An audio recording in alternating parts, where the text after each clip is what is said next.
What's up, guys? Howdy, brothers. Welcome to another episode of Whiskey and Water. We are back. We are bi-coastal once again. Lives on the East Coast. I am on the West Coast.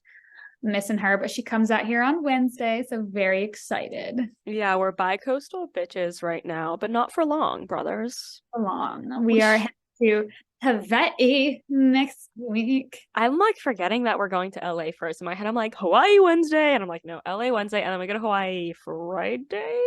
Friday. Yeah. You guys, we're about to be on our island girl motherfucking shit. So excited. But yeah, lots been happening. I did my egg retrieval, guys. Yay. It was honestly really, really rough.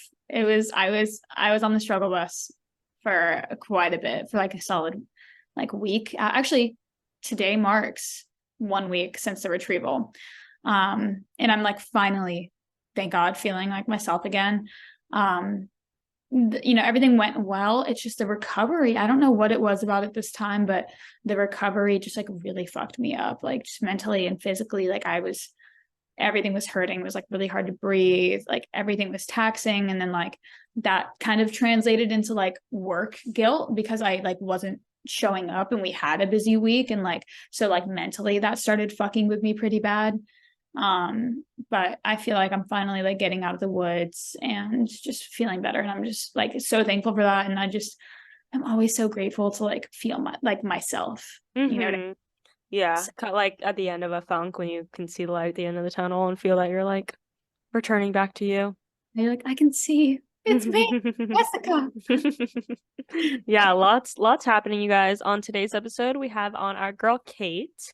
She is a TikTok specialist and TikTok star, honestly. And we have a really great conversation about kind of like a very transparent conversation about creators and like our ability to be transparent online and the type of content that we're sharing on TikTok and like what the boundaries look like between letting people into your life but also still protecting yourself. I thought that was all really interesting, and she has a history of working for TikTok agencies, so she knows exactly what these agencies are looking for, what they do, the ins and outs. So yeah, very, very interesting conversation. I felt very validated by it because I have struggled myself with TikTok and trying to figure out how to create content on there because it is so different from Instagram. But yeah, it's a great conversation, so make sure you stay tuned for that.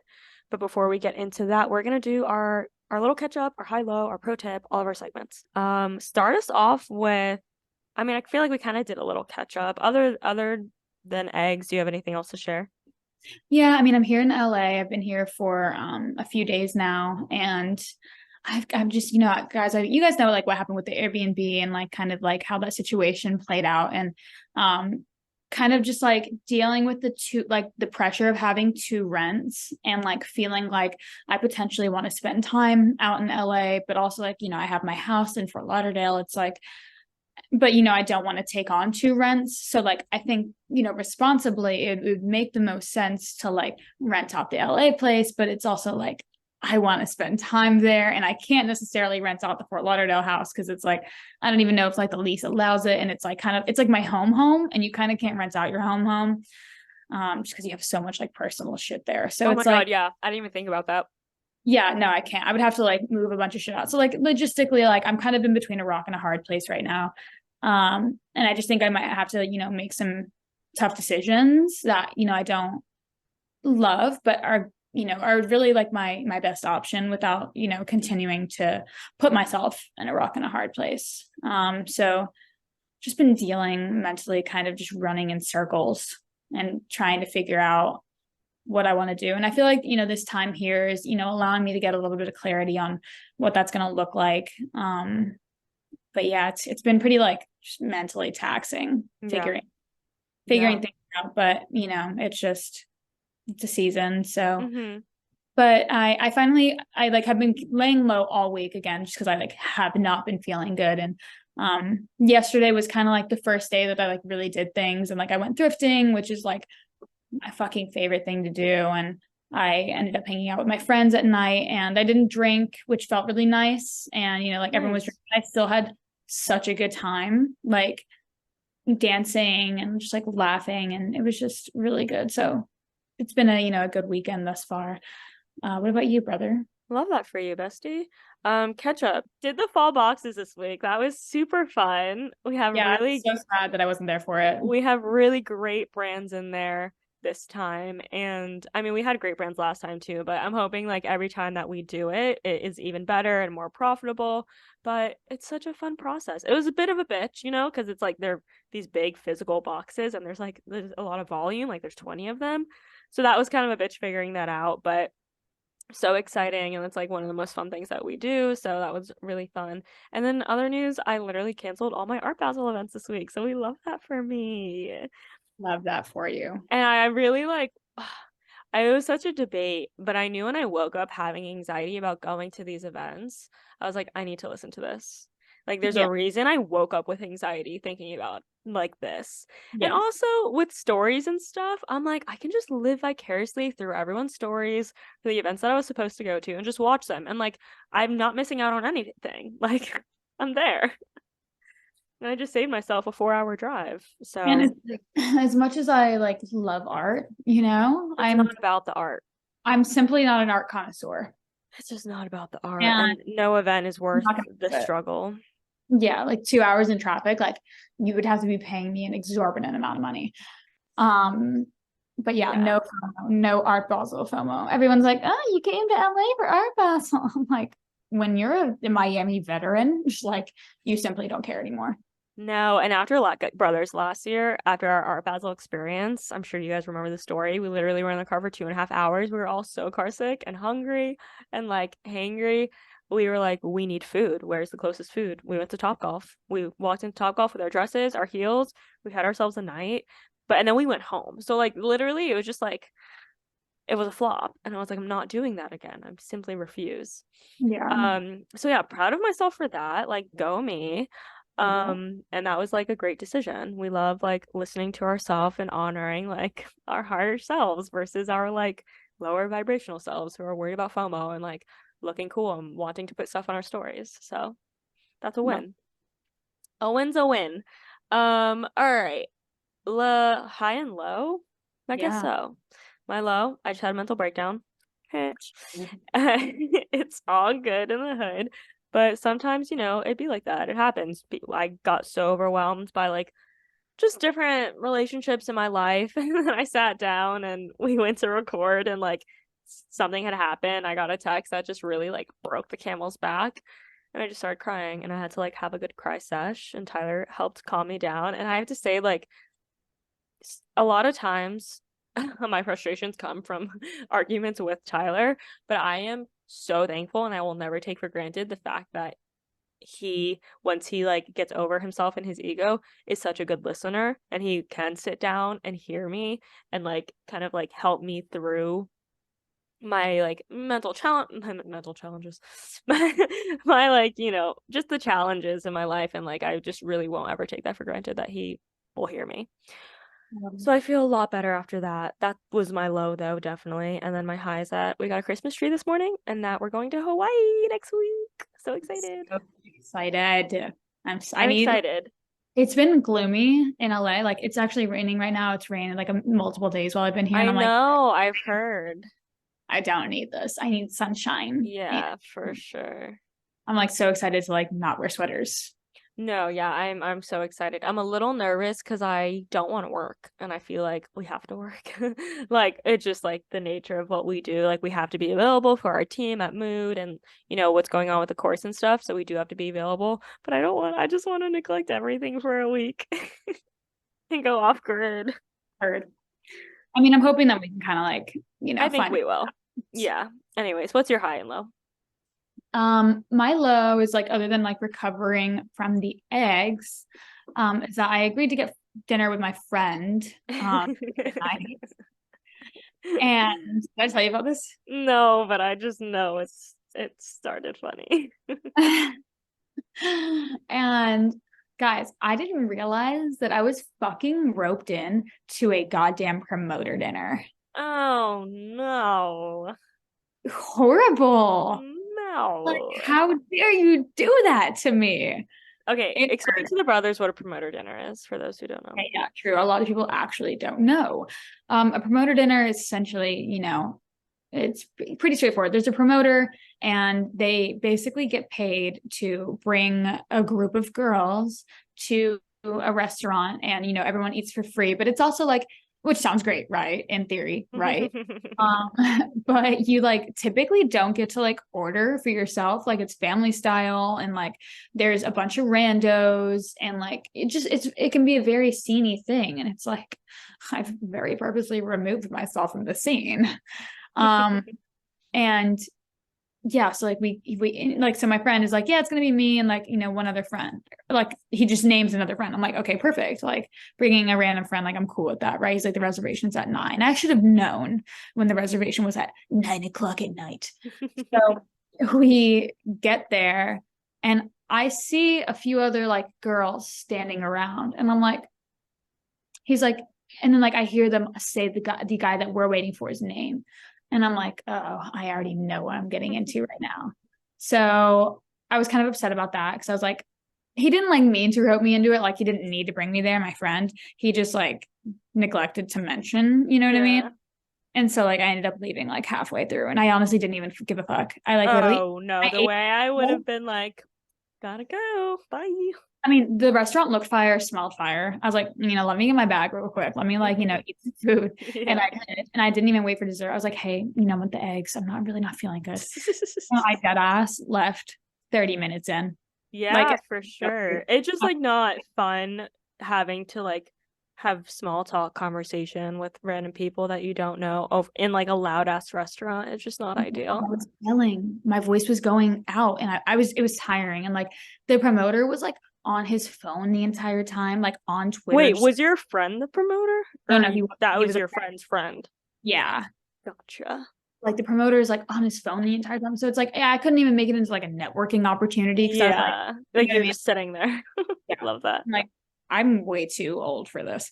Um, so that was like my low. And then my high is that I went thrifting yesterday, and I found some really cool pieces, and I always love thrifting. It just always puts me in a great mood. And um I did it with friends, so it was really fun. Love. Okay, cool. Let's do our pro tip and then we'll get into our sponsors for the episode. Okay. My pro tip is that whenever you get into an argument with someone or you're just feeling some type of way, if you're feeling like it's best honestly when you're like mad, upset, or like hurt. If you're feeling like hurt, I feel like this is really good too. My pro tip is to, before you have a conversation with that person, journal. Because I have such better I have such more effective communication when I finally do approach someone after I've journaled about it. And it really works like a charm. Like this isn't like some woo woo, like, oh, journal about your feelings. Like, no, I literally am able to have such a better conversation and have the person on the other end actually receive what I'm telling them versus being defensive. Because like at first it's like all the emotions come up and you just want to like blame, and like I felt this way and you made me feel like that. But then after journaling, like so many things, you just get a lot more clarity. And a lot of the points that I thought I wanted to make, I actually didn't have to make. Mhm. And also like asking yourself, like, this made me feel this way. Okay, why did that make it? And then like keep asking yourself why, and then why again, and then why. And then it ends up being like, okay, well, actually, this makes me feel like you don't understand me, or this made me feel like I'm not prioritized. So when you get down to the why, and you understand yourself of why it is you're upset, so many things that you were gonna bring up like become irrelevant, and then you can just like get to the core issue and have such more effective conversation and like be solution oriented versus like having to waste so much energy on points that actually don't even matter. And then you're just like blaming and they're getting defensive, and it's just really not conducive to like finding a solution, getting past it, and like being at peace again. Yeah, and just kind of like it just for the most like effective communication, you know what I mean? And kind of even just to piggyback off of that with like even a funny story is that I think just like not being afraid to take space. I think, you know, we can just also easily like want to react in the moment, and like you can really say things that like you don't mean because like you feel like it's valid in the moment, but like when you take that space, you really realize that like, okay, maybe I was projecting something on that. And I realized that the other day when it's kind of a funny fucking story. I got flowers delivered to my front door, and I was like, it had been I think it was like a significant day for me and my man. It wasn't like super significant. It was, you know, nothing like crazy, but I was like, oh, we like, you know, had said something about it earlier, and we're like, oh. And so I'm like, aw, he sent me flowers. Can you? Like, so sweet, so cute. Okay. Where does it go? And so I'm like unboxing the flowers. I'm like getting ready to call him. Like, so, you know, I'm so happy. And I open them and they're from the donor parents. And I got mad. And I had no right to be mad. I had no right. I had no right to be mad. Like, I wouldn't even have been upset if I hadn't gotten flowers, but the fact that I did get flowers and they weren't from him was sending me over the fucking edge, guys. And like I knew in my rational brain that I could not be mad, and I didn't say anything. Like I like carried it with me all day until I realized that we were on FaceTime, and he's like, what did I do? No, guys, for real. Like we were on FaceTime, and like I like said something. I was like, yeah, just like reminding you I'm a bad bitch or something. And he's like, I think he said like, consider me reminded. And I was like, you needed to be reminded. And then I realized that I was projecting from my earlier anger. And so I was like, I stopped talking for a little bit, and he's like, do you want some space? And like, I felt bad because I was like, I don't want him to think that like, I'm like, I've never told him that like I needed space yet, because we just like haven't gotten there. But I was like, yeah, I'm gonna take a minute, like I'll call you in a little bit. And he's like, okay, for sure. And like he's like, what did I do? Yeah. And so I ended up, you know, calling him back like literally 10 minutes later. I ended up calling Bella, and I was like, hey, I need you to like, I know that this is insane. I just need you to tell me that I'm being insane. She's like, yeah, you're well fucking losing it. And I was like, for sure. So I called him back, and I was honest. I was like, yeah, like, and I know that's unfair to you. He's like, for sure. Like, he's like, we're good. And we were able to move past it. But like, even You're just like this is me versus me. no, I was like self-sabotaging. I'm in a war with myself. Yeah. Like just I like almost cried when I saw the fucking flowers weren't from him. And you guys, like, I'm also on a bunch It's fair, dude. It's and just, I'm also on a bunch of hormones, you know what I mean? yeah. So it's not my like normal rational. I know that I'm even usually that rational, but I'm even less rational than usual. So it's just funny to like look back on. Yeah. So take the space, brothers. Take the space that you need. Take I the actually space. journaled about it. Yeah. And I actually literally told Tyler that before I had the time to journal. He was like, what is the attitude for? And I'm like, I need to journal before we even have this conversation, because I need to figure out what's like irrational and what's rational. And I don't want to blame you for anything. So like, let's just have this conversation later so I can figure out my feelings. The way that what's the attitude for would have sent me over the edge. Okay, but my pro tip is actually inspired by a conversation that we had with one of our interns at Mood the other day. And I was just spitting bars, so you know I'm gonna spit him over here. She had been feeling really overwhelmed, and it felt like she had taken off, you know, chewed off bitten more than she could chew, whatever. And bitten off more than she could chew. Yeah. Yeah, that saying. And you know, I told her a really good litmus test for deciding what you're really capable of handling at your healthiest is if each of these different projects, like, you know, let's say you have school, work, and then you've, you know, picked up, you know, a hobby, or, you know, like you joined an organization or something, right? all of these things at their most chaotic, at their worst, at their most busy, at, you know, their most stressful, can you handle them all at their worst? And if not, you probably need to readjust some things, because there will come a point where it does get overwhelming, and you need to be able to handle those things at their worst without it completely ruining your mental health. And, you know, when things are going well, it's like, yeah, you can handle 3-4 projects, maybe even 5 easily.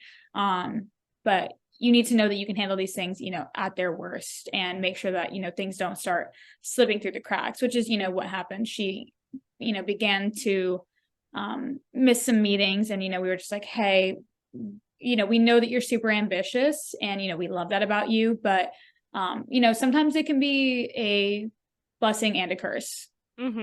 Yeah, and I think that's such sound advice, because I'm definitely guilty of this too. Like, thinking about everything at its best, like, and you know, it's almost like wishful thinking, you know, like you're like, yeah, I can take that on. Yeah, I can go to that event. Yeah, I can definitely take that meeting. And it's like, that's if everything's running smoothly. Yeah.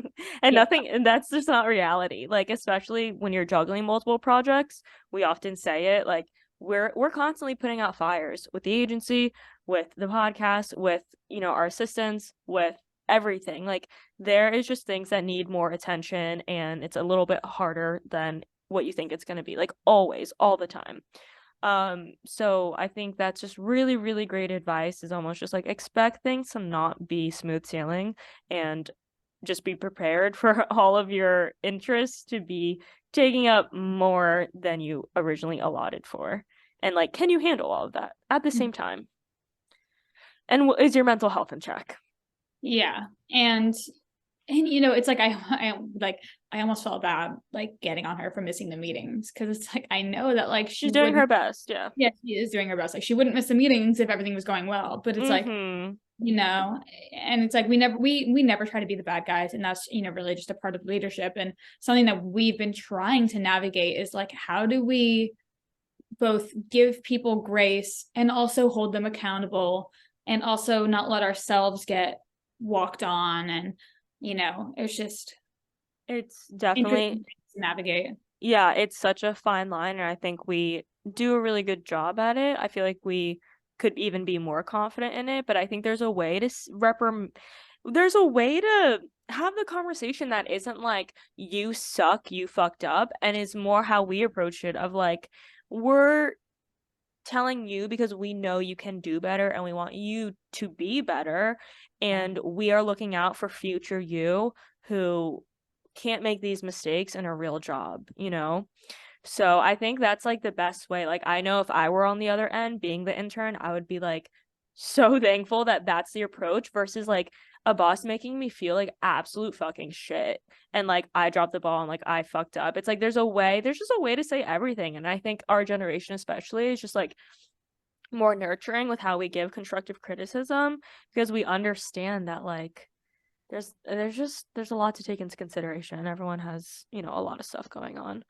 And we're all human. So trying to lead with that in mind is hard, but I think it's definitely better in the end than just assuming everyone's a robot and being like, why would you ever fuck up? It's like, we're humans. We fuck up all the time. Yeah, and I think that people also take things so personally, Yeah. like in everything, in work and even friendships. Like I was, you know, dealing with an issue this morning with friendships, and I think that people just take things personally and feel attacked, and that's why it's like, and even like part of myself, like when she missed the meeting, I was like, my fucking time is being wasted. But it's like she didn't like go out of her fucking way to like Yeah. Yeah, you yeah, know, yeah. take my time. But I think that, you know, really just humanizing people and realizing that they're doing their best in every capacity. No, not even work, Mhm. but truly like your friends. And Yeah. I've said this a million times, but it boils down to intentions. And, you know, she didn't have negative intentions with missing the meeting. And if she could have been there, I'm sure like she would have. Mhm. So All right. Well, enough of our tangent. It was a very long intro, but hope you guys enjoyed our little pep talk. We are going to get into our show sponsors for this episode, and then we'll dive into our TikTok episode with Kate.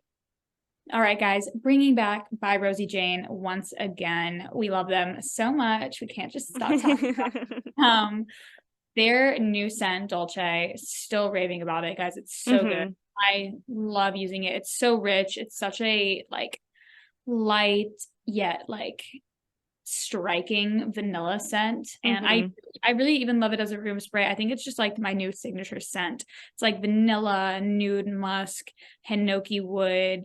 Think like vanilla ice cream with like a shot of whiskey on the side, which is like we're all. Yeah, and like I said before, the fact that it's like clean fragrance, I just find myself reaching for that out of all of my other fragrances because I know it's like not gonna mess up, like my system, not gonna mess with anything. Like it's working with my body versus against it. So yeah, I definitely have been like reaching towards that every day, and that's been my everyday perfume for the last like few weeks. I saw a scary TikTok the other day about like how bad like these chemicals are in fragrances. So like, I mean, having the peace of mind of putting on a clean fragrance is like unparalleled. Yeah, it's so important, like now more than ever, with so much shit in all of the products that we use to really think about those things and take it into consideration. Yeah, even with things like it being a room spray, especially if you have pets, there's things to think about. Yeah, and also Jess, didn't you say they had sent us like a Dolce, and then they also sent us like a testing kit, and Jess said that she was like obsessed with a few of them. I'm obsessed with all of them, to be honest. In the scents, I just love that each of the little scents come. I wish I had it with me so I could read it to you guys, but each of them come with like feels like white t-shirt in the spring with fresh grass. Yeah, it's like so point. It's so on point.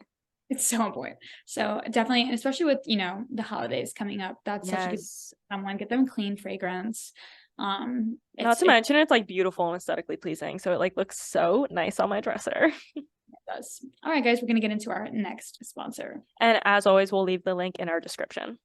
All right, guys, today we're going to be talking to you about Otherworld. Otherworld is a healthy alternative to breakfast and dessert. Their mixes are plant-based, vegan, and made with hidden real fruits and veggies, and they are sustainable and made with upcycled ingredients. They have no added sugar, no nuts, no soy, no dairy. They're super quick and easy. Just add water. They're also kid-friendly. They are honestly so yummy. They sent me and Liv both a care package, and we just love clean ingredients. And you might be wondering, what exactly are upcycled ingredients? So we will break it down for you guys. Otherworld uses upcycled ingredients, which is the misfit fruits and veggies that never make it to the grocery store.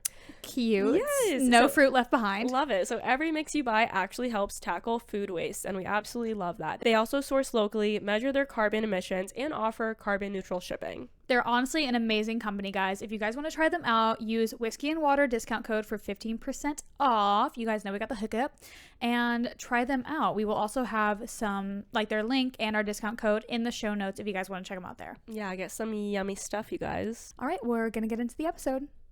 All right, guys, we are on with Kate. So excited to have you on, Miss Kate +8. So tell our audience a little bit about who you are and what you do.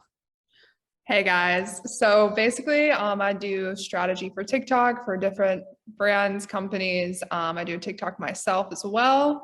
And yeah, that's about it. That's about it, period. Big TikTok girl. Big TikTok girl. Kate actually does like a lot of the strategy for Moods TikTok and has helped us with a lot of our clients as well. So tell our audience a little bit about how you kind of got into TikTok, like what your background is and how you know the platform so well. So I started with TikTok kind of like everyone during the pandemic. And I actually started with like sharing playlists. And so then I kind of grew that as my platform in the beginning. And then I kind of just started doing a lot of random stuff on TikTok. Pandemic ended and I was like, I want a job now. So I ended up getting a job at a TikTok agency. And that's kind of where I started like actually thinking about strategy and like working for so many different kinds of brands. Like I was like pretending to be a mom at some point. There was a lot going on, but and so I worked at that agency and then I worked at a couple others just doing strategy and whatnot. And now I do it like for you guys and a few other brands and kind of just like freelance and help people figure out kind of like what direction they want to go, what works for them. And if it's a brand, of course, kind of figuring out how to make their TikTok content not look so brandy and be more just kind of like original content, if that makes sense. For Definitely. sure. And what do you feel like, why do you feel like you have such a good grip on the platform? I mean, honestly, I think the way, like when I started it, I kind of was really obsessive about like looking at how my own platform could grow. And so I would like study different other TikTokers and like completely different niches and see like what was working for them, what wasn't. And then of course working on the brand side of things, seeing what was working for brands and what wasn't. So, and my mind just still does it. So like I basically study it, and like the algorithm has changed so much, and like the kind of content that people actually watch and engage with has changed so much. And I just think it's, at the end of the day, I just think it's really interesting. It's kind of like this social experiment, and like I have to like keep up with it. That's a Yeah. really interesting way to look at it. I do agree. I think TikTok is very much a social experiment, even how much it's changed since it was introduced, to Mhm. us, to where it is now. It's like so different. What works on the platform is different. What creators are creating on the platform is different. The type of content people want to see is different. Like it's just completely like done a 180. I'm curious to know, and I think our audience would be curious to know more about your work with the TikTok agency. I think a lot of people don't even know that that's a thing. They don't even know that exists. Like, we're a creative digital agency. We offer TikTok creation and TikTok management. But what does a dedicated TikTok agency look and feel like?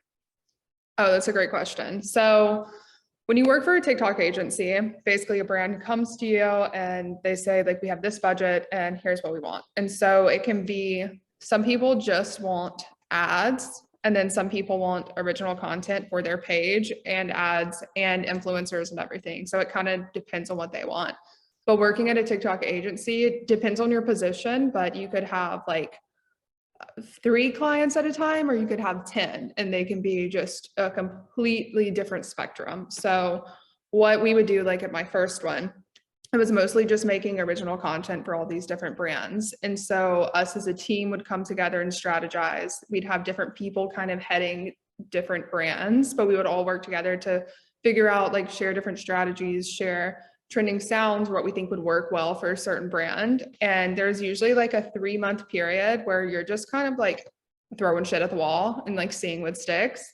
And so then also working like on the client side of that and kind of trying to explain that to them. And most of these clients don't even use TikTok and don't understand it. So there's like, it's just like everything from strategy to actually creating it. And then you send it to the clients, and then they have their feedback and edits. And then there's also a lot of times a discrepancy with that because, again, they don't understand the platform and they're thinking of it more of like Instagram, or just like, it's just completely different. So you kind of have to find good fit clients that get it and will like trust you and be like, okay, just do it. And my first one, we had one client that we ended up like finding out something that really worked, and we basically just kept recreating that video in different ways, and it really worked. Like it was period proof underwear, and so like we would do experiments with it, and eventually like one of those did really well, and so we just like kept doing it and replying to comments and whatnot. So yeah, it's basically you're doing strategy, making the content. Again, with ads, it's a little bit different. The last one that I worked at, it was mainly focused on just making ads. And then, so we would make ads, but they also wanted influencers to make ads. So with TikTok, if you pay an influencer to make a video and they post it, then they can also, you can make it a spark ad. So that means it's on their page, but it's boosted out to more people, and you put money behind that. It's this whole like network of so many different things. And again, like with ads too, most of the time, if you see an ad on TikTok, you scroll past it. So you really have to be specific about the kind of content you're making and making sure people are actually going to watch it. That was a long-winded answer. Sorry. No, you're good. No, you're good. I thought thought Olivia was going to say something I because thought she you were gonna asked me say the question. something. No, that's all really great. I feel like some of our audience, some might be on the platform consuming content. A lot of people are still in this in between where they don't really understand the power of TikTok. Even a lot of brands, surprisingly, will get on calls and they're like, yeah, we want to dabble in TikTok, but we're not sure. And we, being consumers and being on the platform, we know how life-changing, a TikTok can be, and how it can really change a business overnight, although that's gotten harder now because the algorithm has changed so much.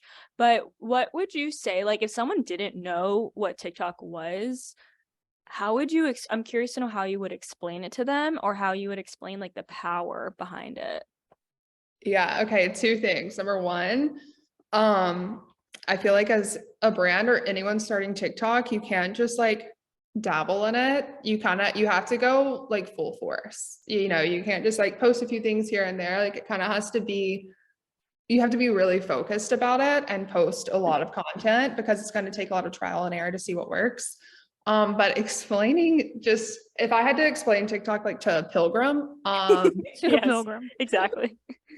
so there's basically this app. Or like maybe how it's different from Yeah. Instagram. It's on Instagram. It's obviously like a little bit harder to grow on Instagram with Reels. It's better now. But Instagram, you have photos, Reels, stories, all this stuff. And TikTok has stories now, but it's still not as like, it's not the same as Instagram. If you like have a video that starts to do well on TikTok, then you have an audience, but you only have an audience for like a specific amount of time. So it's like, as soon as you have a video that starts doing well, you need to capitalize on it. And like, kind of, if you're like an individual or a brand, people are like now watching your stuff and it's going to show up more. So you can't really make like another video like your biggest one, but now you get to kind of show like your personality or even like personality behind the brand and get people interested. So I think that's like the difference. Like there's a weird like grip that TikTok has, and it's like if you see a video that goes viral and you're like, oh, this person is like really funny, then they're going to want to go watch more of your videos. So you kind of have to jump on it and like post a lot of stuff, like show your personality. It's like you're a personality now and people want to see more of that. And so now you're like growing an audience, but there's a weird time that you have to do that, if that makes sense. That's a mistake I've made in the past where I've had a video do like super well and then I don't capitalize on it. And I'm like, oh, I should have just like kept going with that thing because those people were interested in that specific thing. And then I kind of just like forgot about it, if that makes sense. Would you For say that sure. there's a different culture between the two apps? I think so. I think the difference is with TikTok, it's kind of like extreme. Like people like, you have people that like love you or people that hate you, and people are a lot more keen to be nastier on TikTok. Really? But I think it's like, again, it's like the two extremes. Like people will be like so kind and so supportive or like super nasty. So it's kind of like, it's hard to like deal with that and find like a good balance. And I don't know if that makes sense. For sure. And even kind of circling back to what you said about like having, one video kind of gaining some traction and like not hopping on that. It's like, okay, if you have a video that does well and is like really engaging well and people are asking you stuff, congrats. That's your new personality. You have to run with it and you have to like make that your brand now. And you can change that later, but like you absolutely need to like capture all the eyes that are on it in that moment. And I'm kind of curious as to like what your personal TikTok strategy and vibe is, because you are like so good at capturing like pretty much every moment that like of your life, obviously like in respect to like what we see on TikTok, you know what I mean? But I think you also have a really great balance of like not making it super obnoxious, and like you do it in a very, very organic way. And just for our audience, Kate has 280,000 TikTok followers with 18.6 million likes. So, that's a really great engagement rate. And I mean, that's like more likes than I see a lot of people have, even if they are like dedicated creators. So yeah, I'm curious as to like what your own kind of philosophy with recording is. I saw this video the other day and like this girl said it perfectly. She was like, if you like came across your page as like an objective person, like would you watch your videos, would you follow you? And like I kind of think that that's always been in the back of my mind, because I think of my favorite creators to watch and they're always very like casual and personal, and it just feels like you're kind of like there with them. Like it feels organic, like they're not trying too hard. They're not like acting or putting on a show. And so, I mean, personally, like I try to like have a strategy and keep like if get ready with me it does well or something, I'm like, okay, I'm going to do more of those. But I like the like adding in personal elements to it. And I like if sometimes I'm like not in the mood to do a TikTok and I just know it's not going to come across well, I'm in a bad mood, I'm like, okay, I'm not going to do it. But if I am in the mood, I'm like, let me capitalize on it and like make whatever videos I feel like making right now. And I know that's not a great business strategy, but for me, I just like want to like come across as like genuine and helpful and like kind and like I also like showing like my not just relationship but like relationships like with my friends and that kind of thing, because those are the kind of videos that I like to watch because it feels like you're like friends with that person and they're showing you good parts but also bad parts. And like I like sometimes I like talk about stuff and I'm like, oh, I really don't want to talk about this, but I feel like I should. Like it makes me a little whatever because I'm scared of what people are going to say. But again, those are the videos that I like to watch. So I'm like, oh, this person's being very like honest and genuine and talking about something that a lot of people like go through but don't want to talk about. So I kind of just tried to again like think about it like what I want to watch. And like I love watching like Emma Chamberlain and like people like that. And so I'm like, okay, she's like casual, talks about stuff that like she cares about. And I don't know, that's kind of my own personal strategy. Yeah. I really like what you said about like being in the mood or not being in the mood. And I think that's something as creators, like although it's not good business strategy because we don't show up and force ourselves to make videos every day, it's something that creators definitely have to keep in mind when you're thinking about like boundaries in your life and also burnout too. Because the same thing goes for us. Like we wake up, we don't want to be like talking in front of a camera. Like we just don't, and I don't think that once you get to the point where you're being forced to do that or you're forcing yourself to do it rather, it becomes a really unhealthy relationship and less enjoyable. And I do think that will translate to your audience. So I think it's so important for people to listen to like when they are feeling up for it and when they're not feeling up for it, and knowing the difference between like maybe pushing when they need to push themselves out of their comfort zone or when they need to just like actually not try to like be in front of a camera because like it just doesn't feel good in the moment, because yeah, Jess and I definitely can relate. Like some weeks or like even days, some days I'll wake up and I'll be able to do 20 TikToks, and then other days I'm like, literally I'd rather jump off a bridge than like record myself right now. And also go ahead.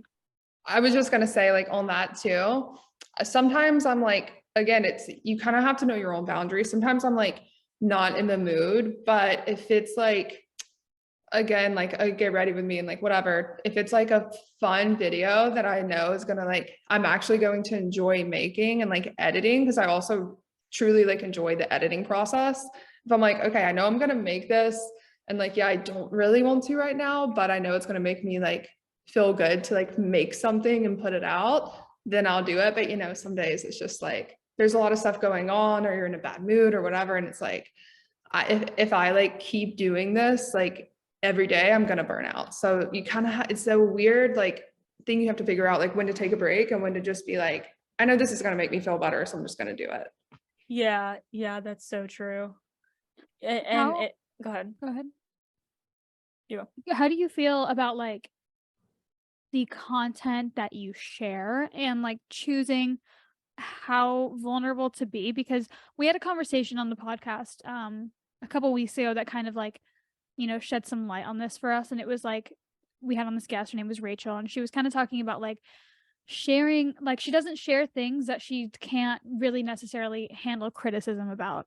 And I know for you that you share a lot, you share pretty vulnerable stuff, you share about your relationship. So how do you like, what are your kind of personal boundaries for that, and what does that look like for you?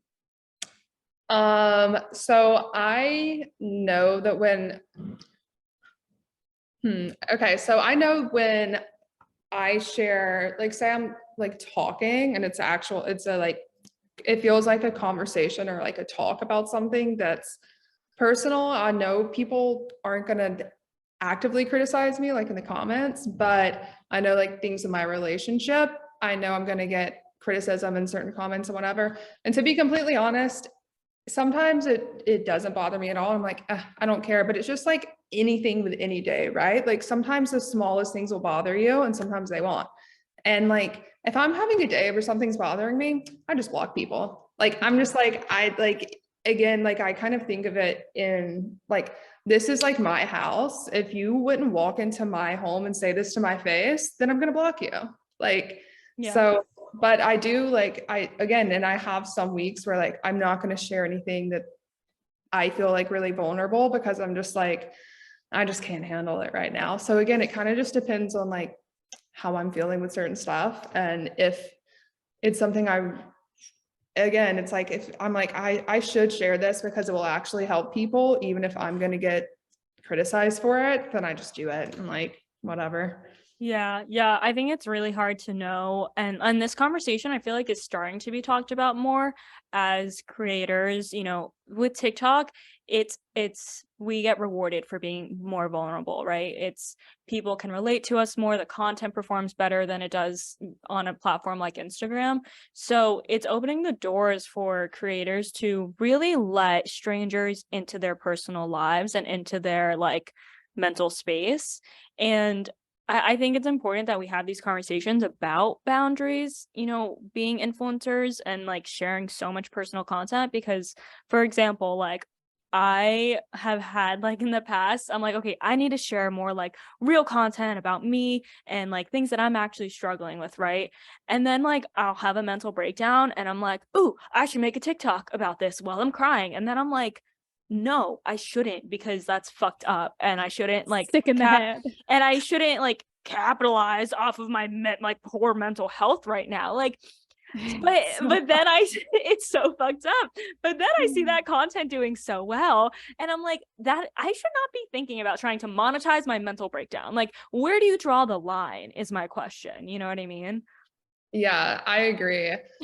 I mean, for me, honestly, if I'm having like a bad week or a bad day or something, I'm not going to make content about it. Like I'm going to wait until I've like journaled and like thought about it and like worked through some stuff. And then a few weeks later, I might talk about it when I'm like in a better space. But like, as I'm like going through something, I can't, like, if I can only tell my mom, my sister, and 2 friends about it, I'm like, I can't put this on the internet right now. And sometimes I have, not like as I'm crying or like whatever, but I have, and then I've taken it down like immediately because I'm just so like out of it and erratic. And I'm like, I can't handle this on the internet right now. But some creators can, and they're fine with it. And they're, like they're good with it. But I don't know. That's and it gets such good response sometimes, Well, like I think that's like sometimes though, because I also see like those same creators, which I'm sure we have like the similar ones in mind. Like they don't only just post when they're like feeling like vulnerable. Like they also post when they're feeling like angry or like these other things. Like they just post when they're in high emotional states. And like I've seen them post really fucking stupid shit when they were like really upset and then get fucking canceled for it. And so I think that a good rule of thumb is likely like if you are feeling vulnerable and up to like record it, sit on it. Like if you're comfortable posting it in an hour or two after you've kind of like simmered down a bit or like the next day. Yeah, of course, even the next day. Like and you feel like it could still be, resonate with some other people, then yeah, definitely share it. But I think that people are getting a little too comfortable with posting. I'm like, babes, this isn't like I respect it, but I'm also like, it can be so damaging for them to do that and then, fuck up. I mean, we saw the whole Michaela Nogueira thing even like that's such a small, piece of even that the kind of conversation we're even having. But even just that, she was having a shitty day and sat down and said something that was taken out of context. There's people who are saying, much worse and getting canceled over it. And it also kind of, I feel like, that sort of like mania like ruins your credibility with your audience too, because they're like, oh, is she like, does she actually feel this way? Or, is she just, having a moment. having a moment. Yeah, Exactly. yeah. I think a lot of people treat it as like their virtual diaries, but it's Yeah. hard when that stuff is out there forever and like to millions of strangers.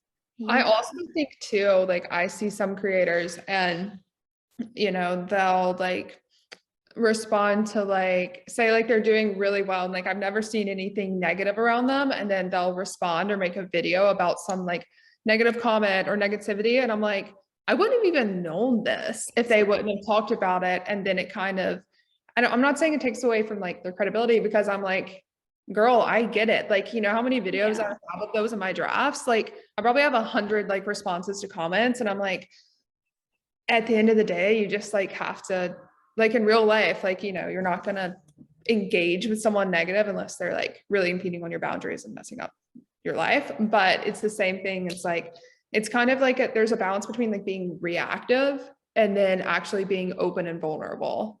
Yeah, For sure. And I also agree. just like people will see 100 like positive comments and then feel called to respond to that one negative one. And it's like, it's exactly what you said. Like I wouldn't even have known that someone was saying something negative about this until you addressed it. And I feel like it's because they think that like there's so much more like hate out there than there actually like really is. But again, I love what you said about like the house, and just if someone wouldn't say that to your face in your own home, then just block it. Like it's Yeah. And I get it. I'm guilty of that. Like I've like made a video about like I've responded to negative comments, and then like I just end up going back and deleting it, because I'm like, why am I even engaging? Because I mean, just as humans, like we're going to seek out like the negativity. And so you kind of have to take a step back and be like, 3 out of 300 people that commented on this are saying something negative, and like I'm looking for it. Like, why am I looking for it? Yeah. It's also hard when these people they're seeing a video. There's no context about who you are, what your background is, the life you live. Like, I think every creator, like, we're all scared to put ourselves out there and for the negativity and for people to judge us. But you have to understand, like, these people are seeing a 30-second video of you. They don't know you at all. Like, and they're judging you like based off the content and the context of the video, right? Like they're judging you based on what you're wearing, how much makeup you're wearing, what you look like, what your the tone background of your is, voice, what your background is, like literally everything. Like if you think about it, so out of context. Yeah, I mean, if you think about it, it's like if someone's scrolling through their For You page and like watches a 20-second video of you, that's their like first impression of you, whatever that specific video is. And that video, you're usually with like when you meet people, it's not going to be a random 20-second TikTok video about you talking about something stupid. Do you know what I'm saying? So like it kind of makes sense. And I think now, because of TikTok, we're a little more wired like to find the negativity in things, especially like random videos and stuff. I think because we read negative comments and like we see this, and like I feel like people are just like trying to find something wrong with something someone's doing. But yeah, like and I think about random videos that I've made. I'm like, if that was my first impression on someone, I'd be like, ew, I don't like this girl either, just because it's like, it's so out of context. Unless you go look at my page and watch all my other videos, like you don't understand me as a person. So I mean, fair, honestly. Yeah. And like we don't even like ourselves 100% of the time.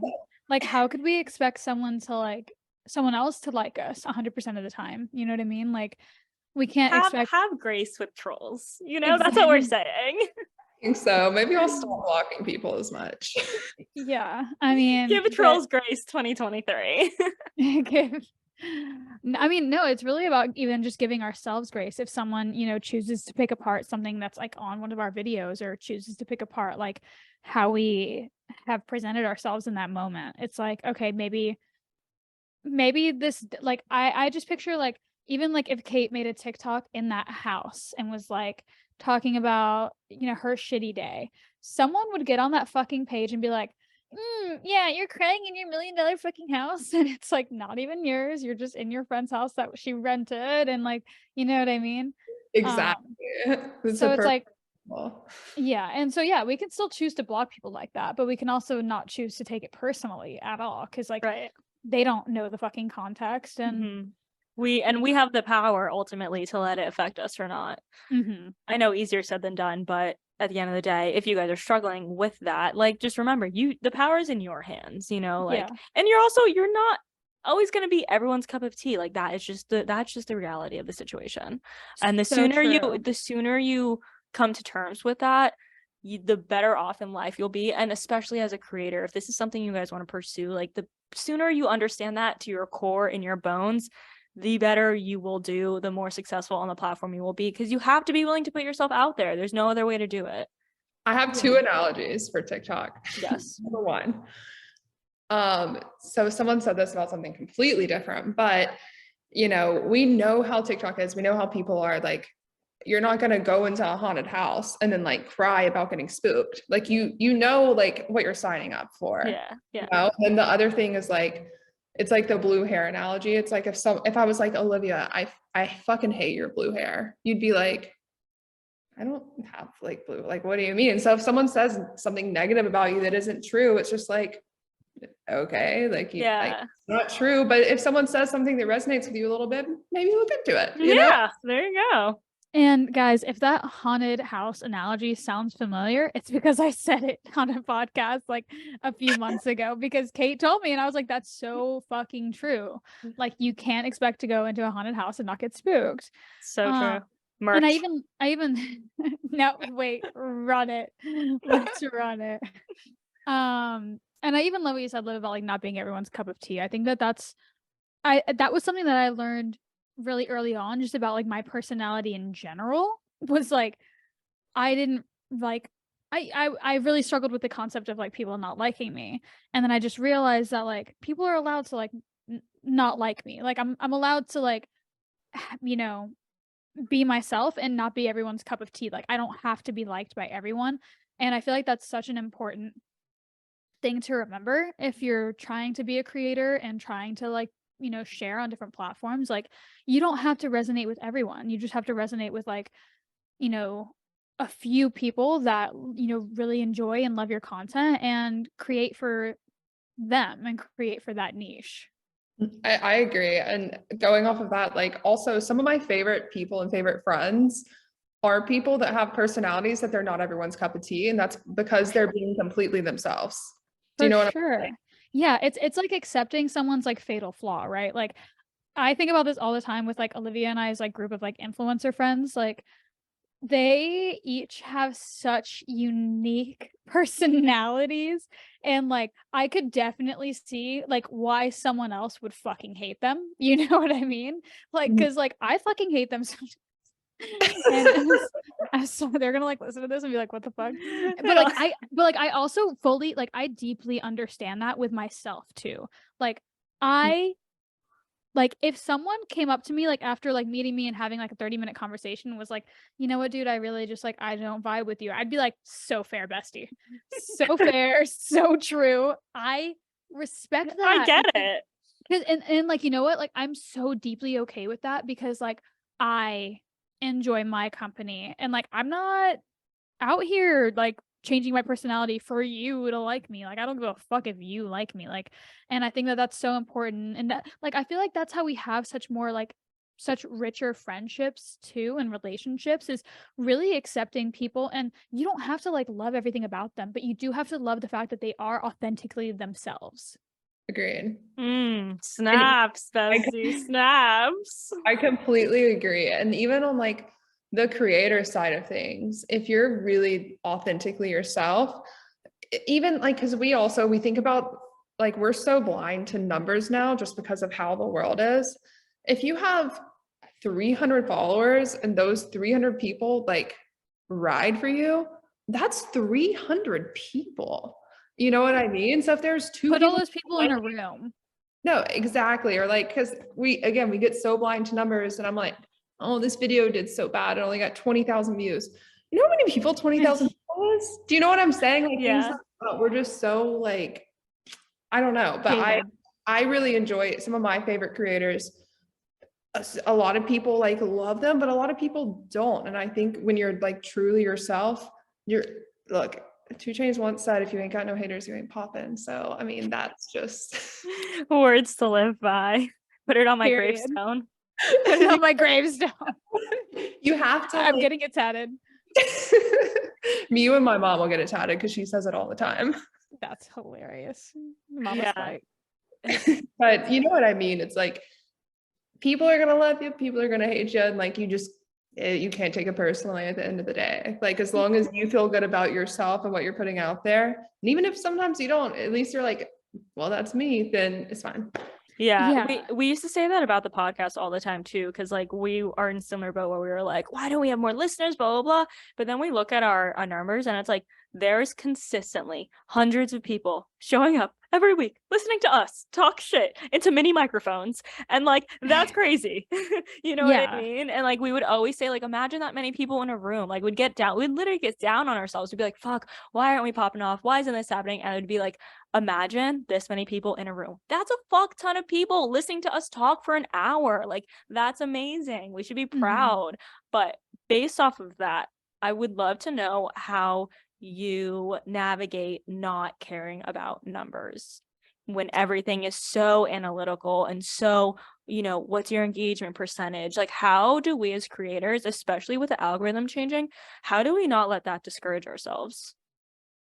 That's a great question. I think that for whatever reason, like for me personally, I don't really get discouraged by that. I don't care like that much. Like, for example, like my boyfriend, like other creator friends, they'll be like super upset about it. But I'm just like, again, I'm like, okay, it's still this many people. And also it's the algorithm, and you just have to keep, to me, I'm like, if I make something that I like enjoy, like say it's something that I have to like edit, whatever, and it takes a long time and I enjoyed making that video and I put it out, I'm proud of it, great. If it's a video that took me 10 seconds, I think it's funny or relatable or whatever, even if it doesn't do well, I'm like, I guess just for me, I'm like more proud of myself for putting myself out there rather than looking at the numbers. And if me putting myself out there, like if like a video gets 1 million views, I'm like sick. If it gets 20 views, it's like, that's not great, but I still did it. You know what I mean? And it's also, again, it's a lot of it's just like out of our control. Like it could even be like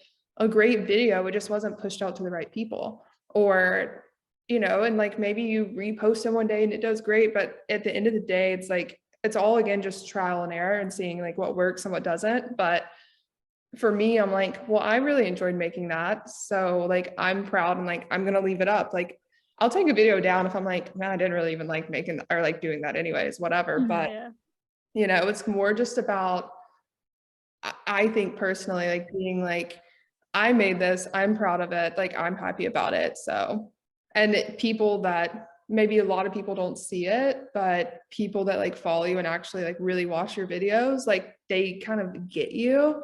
And like they'll love that video, if that makes sense. Yeah, it does. It's about the journey, not the destination.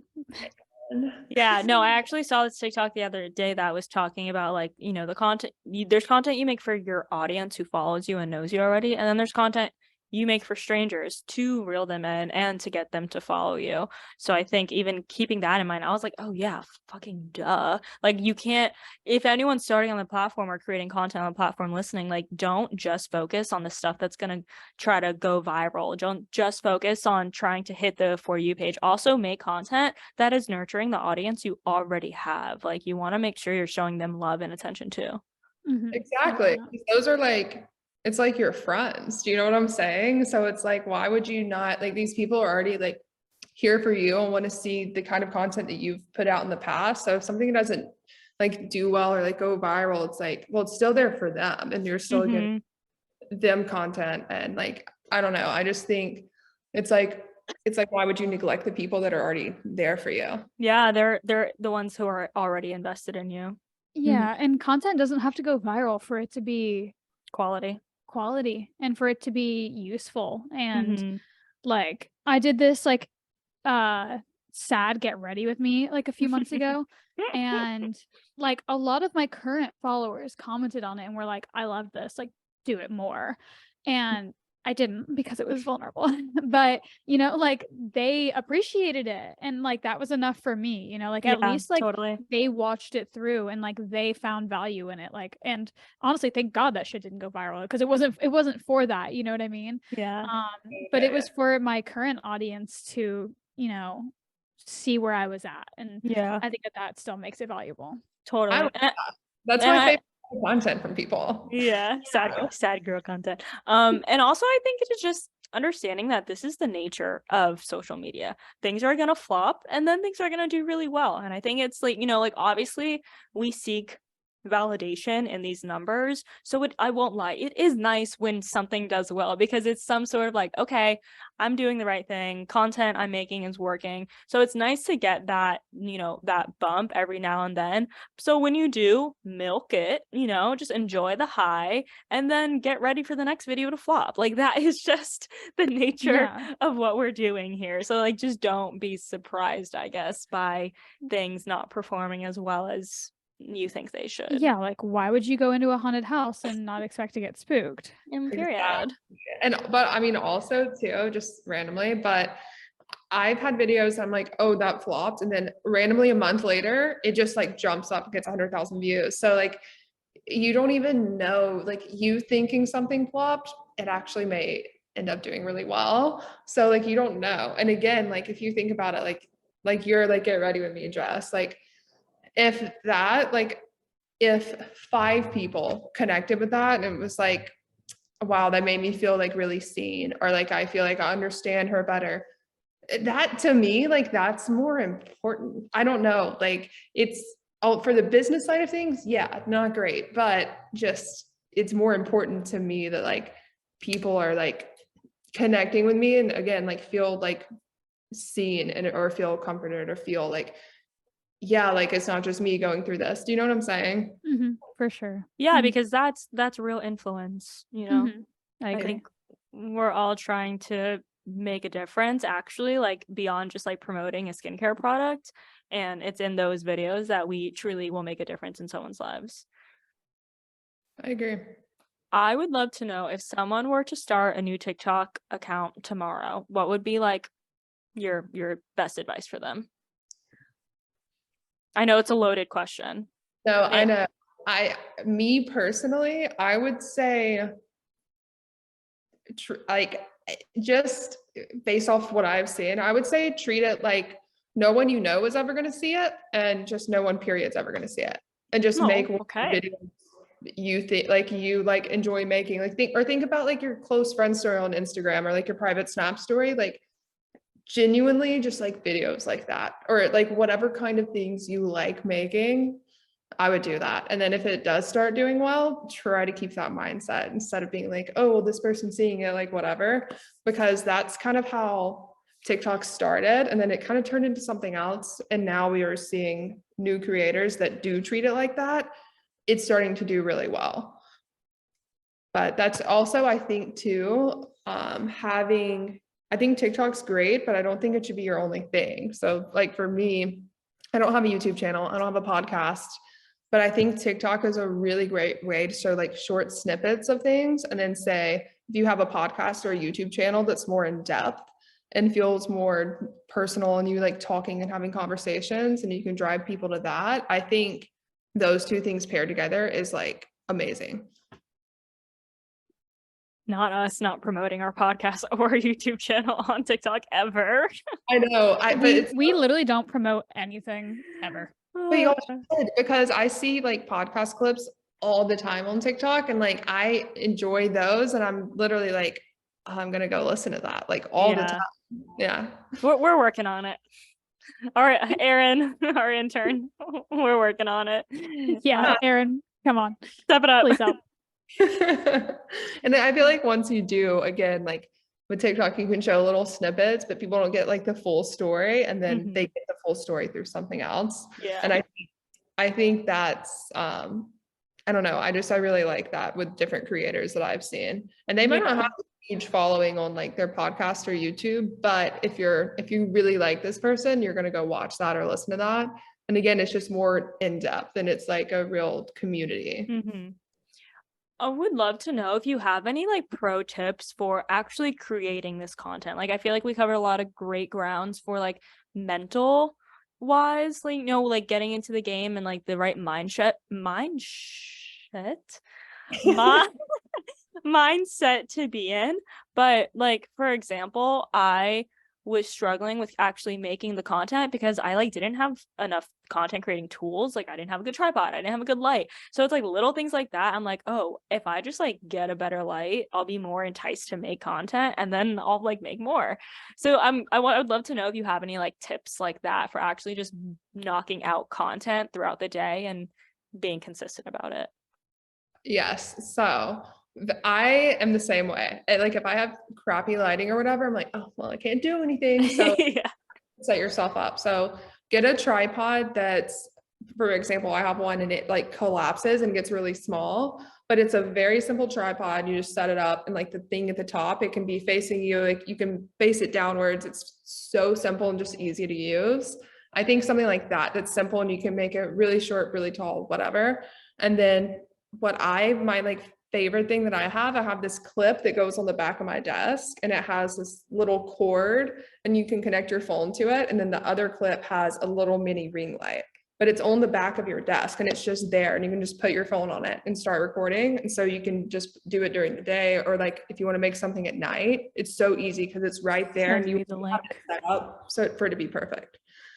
And then, yeah, I mean, besides that, I don't really use like standing ring lights just because they're clunky and it's like a lot of stuff. And I mean, it's really hard, like living in apartments with not the best lighting too. So you kind of have to figure out what times of the day your apartment has the best lighting and plan out what you're going to do and do it then. Like And that's what about making TikToks in public, or like content in public in general? I feel like that content always does better when it's like in a store, or like when people are walking, you know, like the walking and talking TikToks are huge. Oh yeah, it does so much better for sure. I never bring like a tripod or anything in public. For me, I just have to get over like doing it in public basically. But like I'll set it like on my car, or like hold it, or like at a store, like put it on the shelf, and you just have to be like, because it's so funny when we're in public, we're like, oh, these 3 people are gonna see me doing this. Yeah, probably 100,000 people are gonna see you doing it too. Why do you care about these 3 people right here? Like, you know what I'm saying? Yeah. But again, if you have the little collapsible tripod, it's like this big. So you can like bring it in public and stuff. But I usually just set it down somewhere. You just have to be comfortable like doing it in public. So I actually just got this like little thing. It's called Gym Buddy. It's like for like gym people. But it has like this little like magnet that you stick on your phone, and then you can stick it on any metal, like anywhere. And it's been so fucking clutch already. Like it's literally sitting on this lamp right now. You know what I mean? Like it can go anywhere that's like metal. And I feel like that's so convenient because like you don't need and it's like a pop socket, you know, like you can just like hold it like that. So I feel like this is gonna be like a game changer for me. And I'm going to start creating content outdoors. I'm going to get one too. No, because all the time I'm like, if I could just like stick my phone there, it'd be perfect. Yeah. I mean, it's a slightly limiting because it has to be metal, but whatever. There's metal everywhere. There's metal everywhere. No, I'm going to get one actually. Speaking about this, I'd love to know what your take is on, like, for me at least, especially like in public situations and like looking at places like where I could put my phone. Like we see the world in content opportunities. So like, I guess a question would be like how someone can go from just like living their normal life to actually seeing that there are opportunities everywhere to make content out of. Or is that toxic, and should we just like stop doing that? I don't think we can stop. I think it's a sick fixation that'll never leave our bodies. But I feel like if you want to, I just genuinely, if you just start, then your brain will just start doing it. And it's like, oh, this would be like perfect for this. Like, and you'll like check the lighting. You can put your phone in like a tree. Like I've done that many times before. It's just very like, you just start, and like even like I've been doing this for forever. Sometimes I'm like, oh, this will be perfect, and like I do it. I'm like, that's the worst thing I've ever seen in my life. So you kind of just have to like try stuff out and like just be like, you know, whatever. Like people know what they're doing, but you know, everyone's still like figuring it out. So yeah, I feel like once you start, your brain will just start being like, oh, that would be good, or this would be good. And sometimes it can be toxic depending on, again, like if you want to like make videos like with your friends and stuff, depending on the friends you have and if they're down for that too. But you know, that's obviously like just have to ask and like whatnot. But you know. Yeah, and having people that you can like comfortably create with is such a fucking game changer, dude. Like, because some people don't like, one, they just don't get it, or they think it's fucking cringy, or they just don't like being recorded, or they don't get the point. And it's so uncomfortable to create around those people rather than people who really do get it and who are like gonna encourage you to like, because I don't know, like even Olivia and I like will go on vacation and I'll be like, should I take a TikTok right now, or like should I get a clip of this? And she'll be like, yeah, why not, like do it, we're here. And that's like, those are the kind of friends that you need. I mean, just in general too, like in whatever you do, you want Yeah, friends for sure. who are gonna be like encouraging and be like, if this is something you want to do, of course do it. But even just being able, the friends aren't even in the video, like if you want to make something, just being able to be around people that you're comfortable like talking into a camera in front of, because I even have that, like some people I'm not going to make a TikTok around because I'm like, I can't deal with the judgment today. I'm good, I'm good. No, and even like I would say even like the friend group that you and I have in LA, like they really do get it and they like enjoy doing it, and it makes the content so much more like fun. And like, even if they're not creators themselves, like for them to enjoy being a part and involved in it is really cool. Yeah, and like for them to just even be like comfortable on camera, I feel like that's a huge thing. Like so many people, like you just put a camera in front of them and like whatever, everyone has their thing and they're like, I don't know what to do. I'm like, shut the fuck up and perform. Dance, monkey. No, it's nice when you have friends that aren't content creators, but they just don't care. Yeah. And they're just like, they're like willing to be in stuff. They think it's fun, Yeah, they just don't care. And those are the people that are like, and inadvertently, like accidentally gonna become stars. Like Truman, our friend Truman, not a content creator, but I could 100% see Truman going TikTok viral, becoming a star. And Will and I were literally just saying that last night. We were like, he would be like, I'm not kidding. Last night we're like, Truman That's was so funny. perfect. Like That's hilarious. He's such a gem. I know, he's the best. I have one last question. This has been so good and such a good like TikTok conversation, and just really good to take all of it in. And I think anyone creating, like just now starting to create, this is such a good conversation for them to hear. My last question is, how do you think the TikTok algorithm has changed in the past year? I mean, in the past year, I feel like it's changed every 2 months. Like seriously, it used to be like a little more predictable. And it used to be like trending sounds, those are gonna work. Or if you use certain hashtags, those are gonna work. And then like it'll randomly be for 2 months. It's like if you stitch videos, they're gonna blow up. If you go on live after you post a video, it's gonna blow up. And it's just like all of these like little things. And so basically what I think, so TikTok is obviously trying to become like the biggest platform.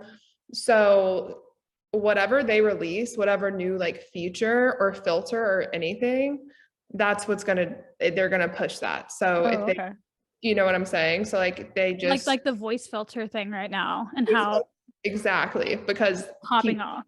Exactly, it's popping off. The voice filter now, like when they started, when they released stories, like if you posted stories, then your videos would start doing well. So it's kind of like using whatever new feature they have. It's just like sucking TikTok's dick. That's what it'll do well. That's exactly it. And so anytime they like release a new feature, or there's something going on with the live right now that's like a new live thing. So I'm like, oh, I should be doing that. I have not. But it's like anytime they release something new, like if you do that, it's gonna do well. I've also just seen like original audio content doing really well. So yeah, I mean, it's really unpredictable, but you kind of just have to see what platform they're trying to compete with and what new features they're adding on and play off of that. Yeah. And I would say like longer videos in general are performing better than like the trends. I think longer videos, but maybe around like a minute videos. Okay, yeah, not the 3 quite minute like mark. 2-3 minute. Yeah. 2-3 minute ones were doing really well when they first came out. Again, so like it's all about what first comes out for the first month or two, just making sure you're utilizing it, making sure, which is so like whenever I see a new feature on anything, I'm like, oh, and I swipe it away. It just It's just my first initial reaction. I know. So it's whatever new that's coming out basically. And like, I don't know if they email you, but TikTok will email me random things like when new things come out. So I guess just look at that, because usually I'm just like, I'm not going to look at this TikTok email, but I guess I probably should. Probably should. It's our job. Maybe. Well, thank you so much for gracing us with your presence and chatting all things TikTok. This has been so good. If our audience wants to follow you and know more about you and follow your journey, where can they find you at? Everything is Kate plus 8 feet. So KATEPLUS 8FT on TikTok and Instagram. And then everything's like linked to my TikTok and Instagram. So there you go. All right, guys, if you liked this episode, go ahead, take a screenshot, tag us, tag Kate, let her know that you loved listening to her, and we will see you back next week. Bye, guys.